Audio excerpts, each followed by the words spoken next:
साधकों ने बारंबार पूज्य भाई जी से प्रश्न किया कि भाई जी, भगवान की शीघ्र प्राप्ति कैसे हो सकती है, साधना सिद्धि को कैसे प्राप्त कर सकती है। तो पूज्य भाई जी कहते हैं कि भगवान की अकारण कृपा पर विश्वास और उसके पाने की एकांत लालसा, ये दो ही ऐसे साधन हैं जिसके द्वारा भगवान शीघ्र मिलने की संभावना की जा सकती है। अपने पुरुषार्थ से भगवान को प्राप्त करना बड़ा कठिन है। अपना सारा पुरुषार्थ उनके चरणों पे निक्षेप करके उनकी महती कृपा की प्रतीक्षा करनी चाहिए और चित्त में ऐसी व्याकुलता उत्पन्न हो जानी चाहिए कि भगवान के बिना एक क्षण भी न रहा जाए।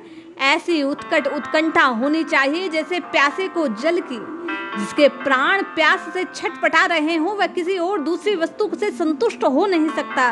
अथवा मछली जल के लिए जैसे छटपटाती है, उसी प्रकार भगवान के लिए प्राणों से छटपटाहट होनी चाहिए।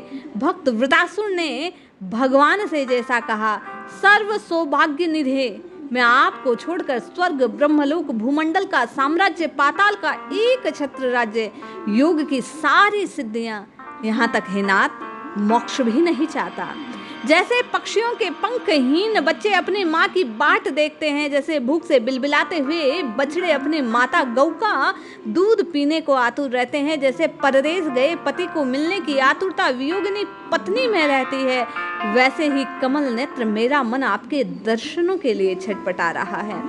मानो भाई जी यहाँ ये कहना चाह रहे हैं कि ऐसी व्याकुलता अपने हृदय में उत्पन्न करो, पर भगवान के लिए ऐसी व्याकुलता का होना सहज नहीं है। भाई जी कहते हैं भगवत कृपा से ऐसा होना संभव है।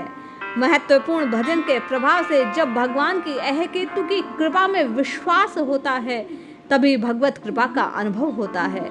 कृपा से भगवान का महत्व समझ में आता है, तभी भगवान की प्राप्ति के लिए व्याकुलता होती है। भगवान का महत्व जानने से भगवत प्रेमियों का संग बहुत आवश्यक है। असल में मुख्य वस्तु तो भजन ही है। भगवत प्राप्ति की इच्छा की अपेक्षा भजन की इच्छा अधिक महत्व रखने वाली है। बस भजन बनता रहे। भगवत प्राप्ति तो भगवान चाहेंगे तभी होगी। भजन करना तो हमारे अधिकार में है।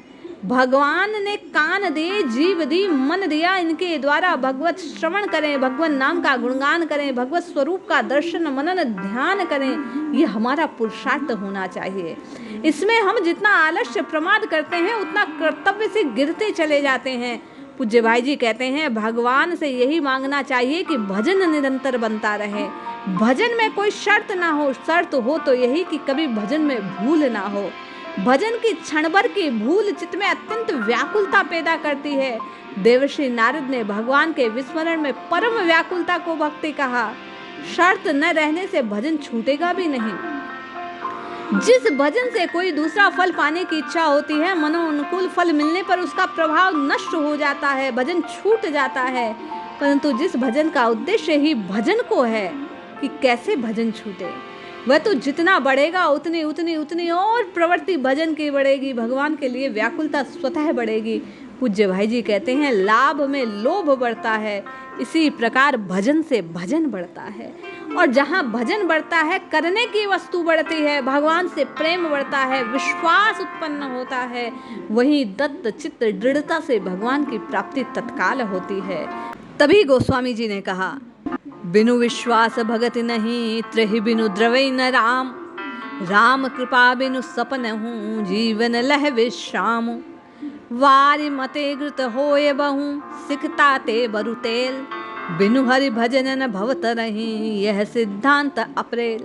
इसलिए आपको और मुझे नित्य निरंतर केवल और केवल सतत भजन की कामना करनी चाहिए। निरंतर राम राम राम राम, कृष्ण कृष्ण हरि हरि पुकारना चाहिए।